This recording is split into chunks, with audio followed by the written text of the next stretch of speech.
அஸ்ஸலாமு அலைக்கும். நான் அப்துல் ரஹீம். நான் சவுதி அரேபியா தம்மாமில் இருக்கேன்.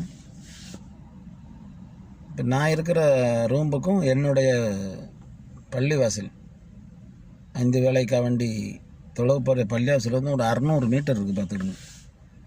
இந்த 600 மீட்டர் தூரத்தை நான் ரூம்லேருந்து கிளம்பி போகும்போது டைரெக்டாக நடந்து போக முடியாது.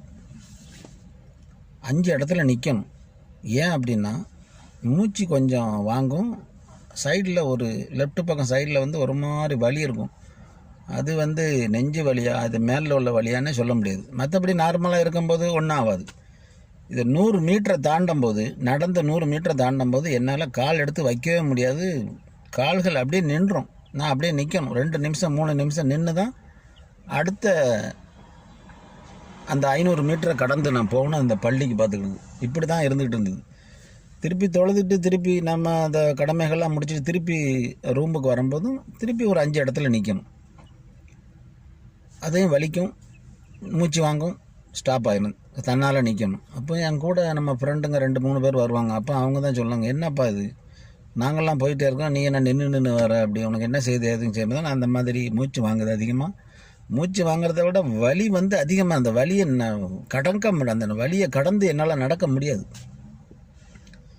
சார். அப்படி இருக்கும்போது அப்போ சரி வெக்கேஷனுக்கு போகும்போது நம்ம டாக்டர்கிட்ட செக் பண்ணோம்னு சொல்லிட்டு நான் 2019 இந்தியாவுக்கு வெக்கேஷன் வந்தேன். அப்போ லோக்கலில் தான் டாக்டர்கிட்ட போய் செக் பண்ணும்போது அவர் சொன்னார், நீங்கள் நான்வெஜ்லாம் அதிகமாக எடுக்காதீங்க,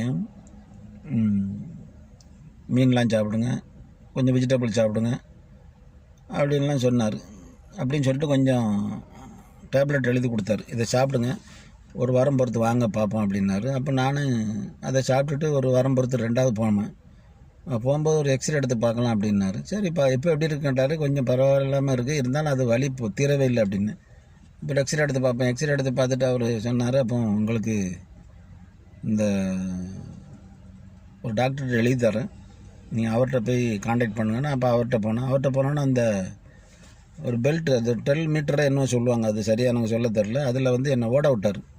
அப்போ அவரே சொன்னார், நீங்கள் ஓடும்போது வலி வந்துன்னா நீங்கள் ஸ்டாப் பண்ணிடுங்க அப்படின்னாரு. அதே மாதிரி நான் அதை அப்படியே ஓடிட்டு இருக்கும்போது 2 நிமிஷத்துக்கு மேலே என்னால் ஓட முடியல, அதிகமான வலி. அப்போ நான் ஸ்டாப் பண்ணி இறங்கணும்னு அவர் சொன்னார். இப்போ உங்களுக்கு ஏதோ ஹார்ட்டில் ப்ராப்ளம் இருக்கும், கொஞ்சம் வேறு எதனா எடுத்து பார்த்துட்டு ஆஞ்சியோ பண்ணுற மாதிரி வந்துன்னா நம்ம ஆஞ்சியோ பண்ணிக்கலாம் அப்படின்னாரு. என்ன சார் அப்படியே இருக்கலாம் அப்படின்னாரு. அப்போ ஆஞ்சியோ பண்ணுறதுக்குலாம் எவ்வளோ அப்படின்னு கேட்டேன்.